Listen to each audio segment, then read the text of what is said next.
Good morning, જય સ્વામિનારાયણ. કેમ છો વિદ્યાર્થી મિત્રો? બધા મજામાં? સરસ. તો વેકેશન પછી આજે આપણે પહેલીવાર ઓનલાઈન મળી રહ્યા છીએ, બરાબર? આટલું મોટું વેકેશન પછી તમને હવે ઘરે ગમતું નહીં હોય, જલ્દીથી સ્કૂલ ખુલે તેની તમે બધા રાહ જોઈ રહ્યા હશો.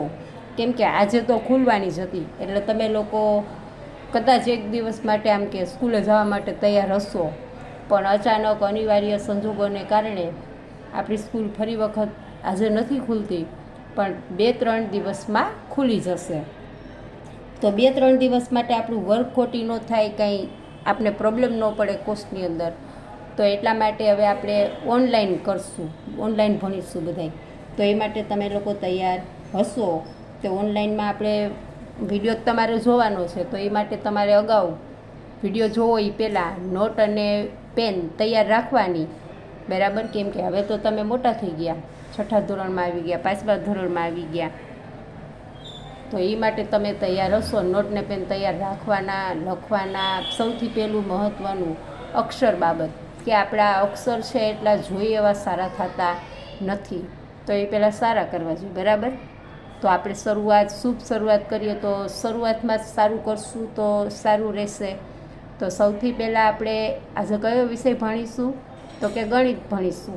ગણિતમાં તમને બધાને ખબર જ છે કે ગણિતની અંદર આપણને જો અંકો આવડતા હોય, પહેલાં એવું કહેતી, હજી કહું છું કે જો અંકો જ આવડતા હોય તો જ આપણને બધું આવડે. સાથે સાથે આપણને ઘડિયા પણ આવડવા જોઈએ, કે આપણે 30 ઘડિયા કમ્પ્લીટ હોય તો આપણે દરેક દાખલા છે, ગુણાકાર, ભાગાકાર, કે આપણે સરળતાથી આપણને યાદ રહી જાય અને આવડી જાય. જો આપણને સરવાળા, બાદબાકી, ગુણાકાર અને ભાગાકાર જો વ્યવસ્થિત આવડતા હોય તો આપણને ગણિત કોઈ દી અઘરું લાગે નહીં. તો આપણે શરૂઆત કરશું પહેલાં નાના સ્ટેપથી, એટલે કે અંકો. 100 અંકો તમને બધાને આવડતા જ હશે એ હું આશા રાખું છું. ત્યાર પછી આવે 3 અંકવાળી સંખ્યા, એકમ, દશક, 100.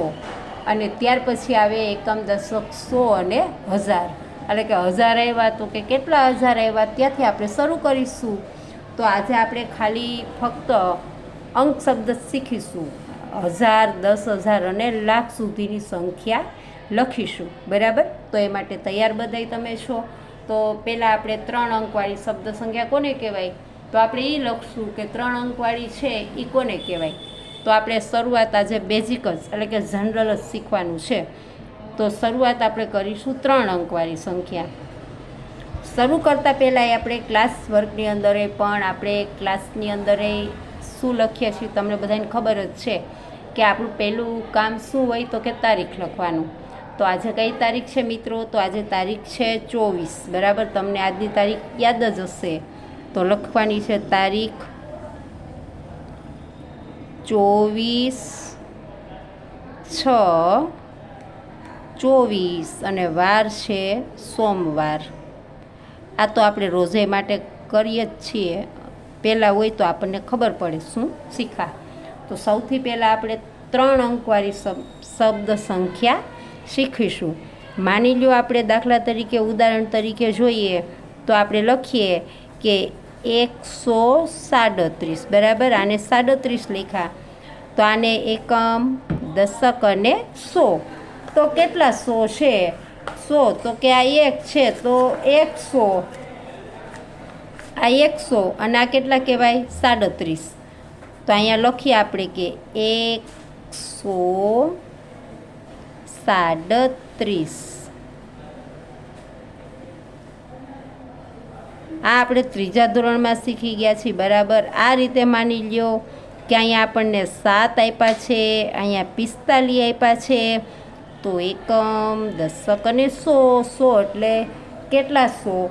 તો કે આ શું છે? તો કે 7. અને આ શું કહેવાય? તો કે 45. તો આને શું લખાય? આ 7 છે તો આને શું લખાય? 700.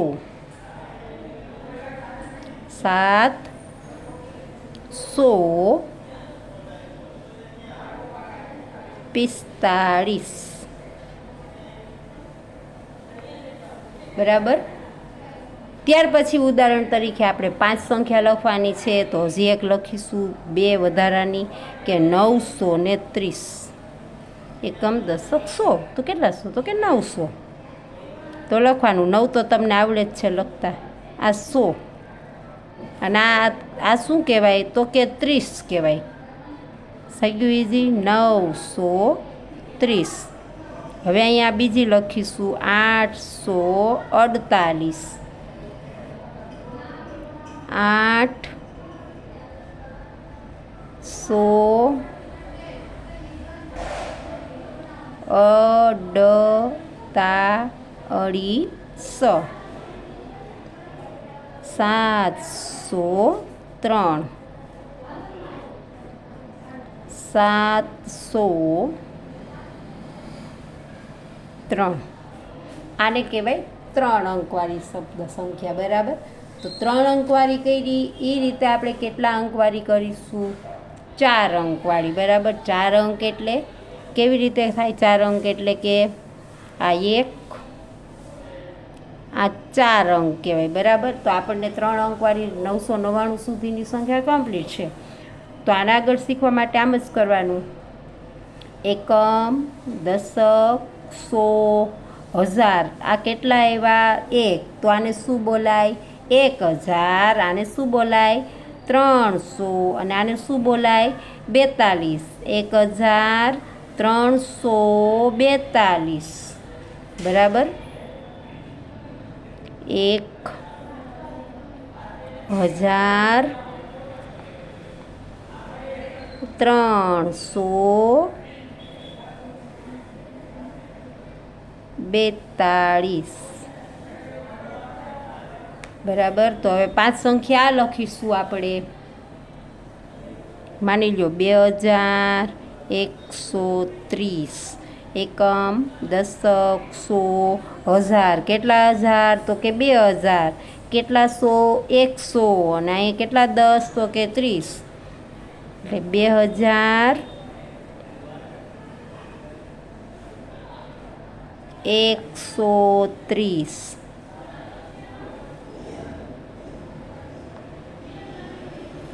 ત્યાર પછી 5 સંખ્યા આવી લખવાની છે આપણે. 3721. 3721.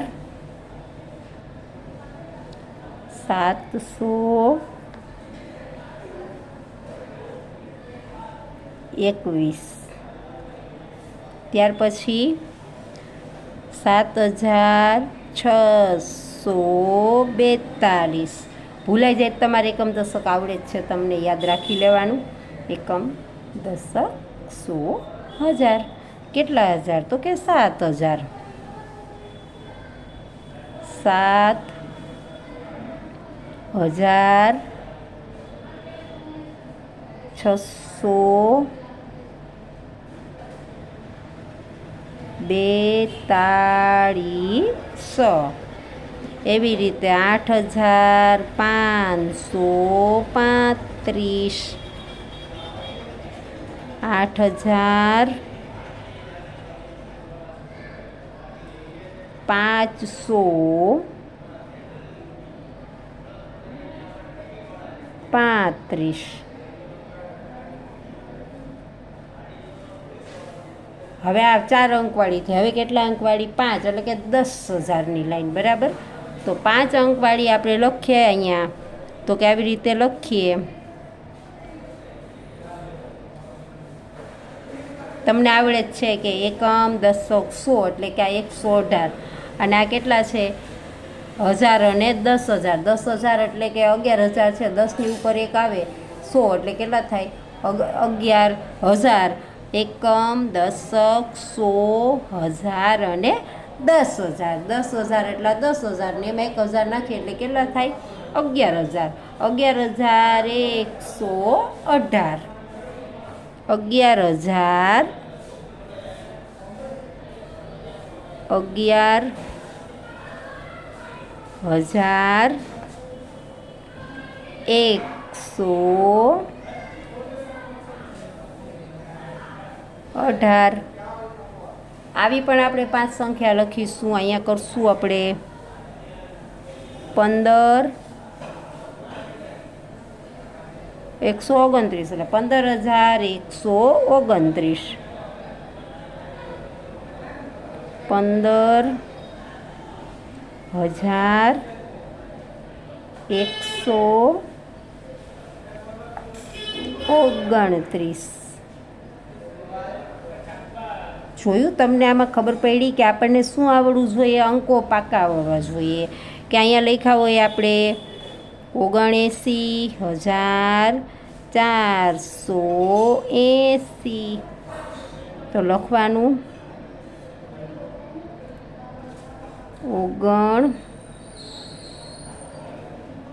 80,480 બરાબર. ત્યાર પછી લખશું આપણે 54,389 લખવાનું 54,389.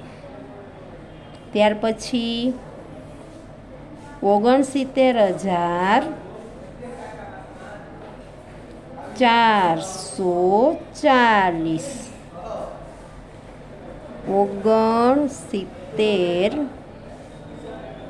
69,440.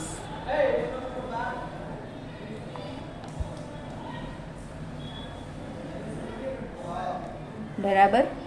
એકમ, દશક, 100, 1000, 10,000. સમજાઈ ગયું? તો તમારે પણ પ્રેક્ટિસ માટે હું 5 સંખ્યા આપું છું, તમારે લખવાની છે બરાબર, અને બોલતું જવાનું, ખાસ યાદ રાખવાનું. એકમ, દશક, 100, 1000, કેટલા હજાર? તો કે આ 69,440. હજી આપણે આવી 5 સંખ્યા લખી લઈ બરાબર. તમારે લાખની સંખ્યા શીખવાની છે, પછી 10 લાખની શીખવાની. આગળ વધે એકમ, દશક, 100, 1000 અને લાખ. છેલ્લે લાખ આવે તો કેટલા લાખ? જેટલા અંક આવ્યા હોય એટલા લાખ. પછી કેટલા હજાર 100 આવ્યા એટલા 100 બરાબર. તો આપણે એ રીતે આગળ કરીશું. લાખની સંખ્યા લખી એ રીતે માની લો શબ્દમાં લખેલી હોય. આ શબ્દમાં આપણે આ અંક શબ્દ કહેવાય, પણ ખાલી શબ્દમાં લખેલી હોય અને તમારે અંકમાં પણ શીખવી પડે. માની લો તમારે શબ્દમાં લખેલી હોય કે આપણે શબ્દમાં લખી અને પછી તમારે અંક કરવાના હોય તો તમને એ અંક પણ કરતા આવડવા જોઈએ. તો હવે આપણે પહેલાં શું લખી લઈશું? શબ્દ લખી લઈશું. શબ્દ લખી અને અંક લખવાના આવશે બરાબર. આપણે એ પણ એવું આવે છે જનરલની અંદર. તો માની જો આપણે પહેલાં શબ્દ લખી લઈએ. સાદા 2 શબ્દ લખીએ આપણે કે 44 લખ્યા. આવી રીતે શબ્દ સાથે આપણે 44 લખ્યા.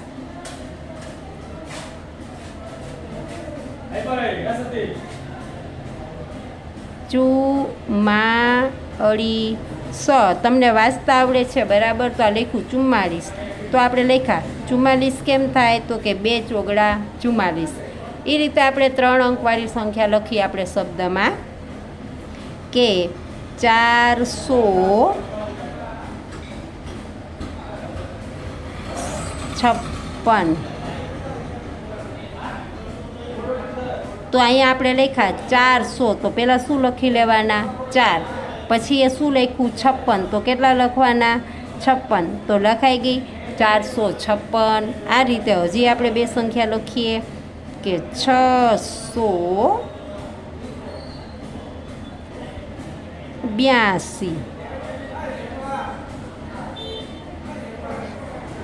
આ 600 છે તો 600નું શું લખવાનું? તો કે 6. 82. તો 82 કેમ થાય? તો કે 8 બગડે. 682. હવે લખીએ આપણે 875.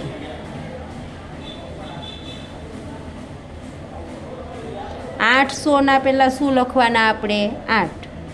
75 કેમ થાય? તો કે 7 5 એટલે 875. ત્યાર પછી 2 હજી લખશું આપણે કે 5 100 92.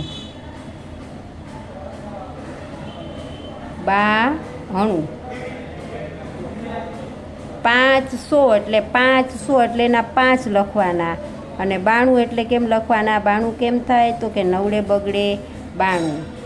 હજી એક સંખ્યા બાકી રહી, બરાબર, તો લખીશું 766. 700 એટલે કેટલા લખવાના? 7 અને 66 એટલે 66 કેમ થાય? 2 છગડા 66 એટલે 766. સમજાઈ ગયું? ત્યાર પછી આપણે હવે 1000વાળી લાઈન લખશું, બરાબર, કે 1000 2000 આવી રીતે 10 9000 સુધી લખીશું. તો આપણે પહેલાં લખશું કે 9000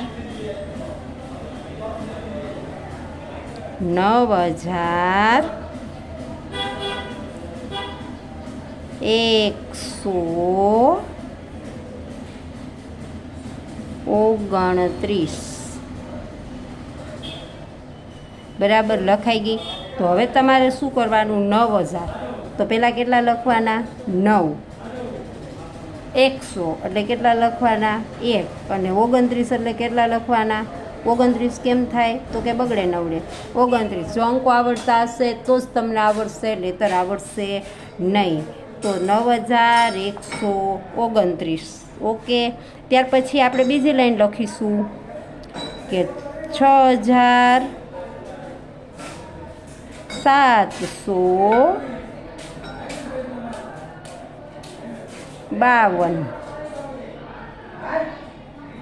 6000 એટલે પહેલાં કેટલા લખીશું આપણે? 6. 7ના કેટલા? 700 એટલે શું લખીશું? 7 અને 52 એટલે કેટલા લખશું? 52 કેમ થાય? તો કે પાછળ બગડે 52. ત્યાર પછી આપણે લખશું 7444. ચુમ્માળીસ.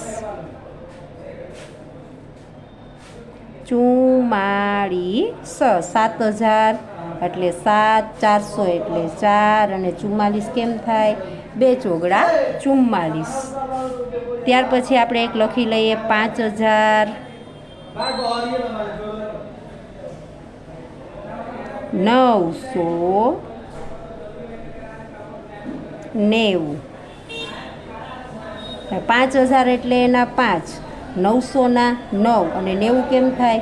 તો કે 9 મીડે, તો એનું લખ્યું 5990. છેલ્લી એક લખી લઈએ કે 9999. બરાબર. 9000ના કેટલા લખવાના આપણે? 9. 900ના 9 અને 99 કેમ થાય? 2 નવડા, તો 9999. ઓકે. તો આજે આપણે શું શીખ્યા બધાય? 3 અંક, 4 અંક અને 10,000 એટલે કે 5 અંકવાળી શબ્દ સંખ્યા છે તે શીખ્યા છે. જો આપણે જે શીખ્યા હોય તે આપણને હોમવર્ક કરવું પડે, અને તમને હોમવર્ક આપણી ખબર જ છે કે આપણે હોમવર્ક શું હોય છે રોજે માટે ગણિતનું. તો તમારું હોમવર્ક જ્યારે તમે આવો સ્કૂલે 2-3 દિવસમાં ખુલી જાય ત્યારે, તો ત્યારે એ બતાવવાનું રહેશે. તો આજનું હોમવર્ક છે એ પહેલાં પૂરું કરી લઈએ, બરાબર. એ લખી હું આપી દઉં છું હોમવર્ક તમને, તો હોમવર્ક પહેલાં લખી લેશો. હોમવર્ક છે આજનું. તારીખ લખી આપણે, આજની તારીખ લખી લઈશું હોમવર્કમાં કે તારીખ 24/6/24. અને ગણિત કરીને આપણે હોમવર્ક કરી લઈશું કે આ ગણિત. અને આજનું હોમવર્ક છે તમારું 1 થી 100 અંક શબ્દ સાથે, કેમ કે આ રેડી કરશો ત્યારે જ તમને આગળ આવડશે, ત્યાં સુધી થાય છે નહીં. બરાબર, તો આજે અહીંયા સુધી રાખીશું. આવતીકાલે આપણે ફરી મળીશું. ઓકે.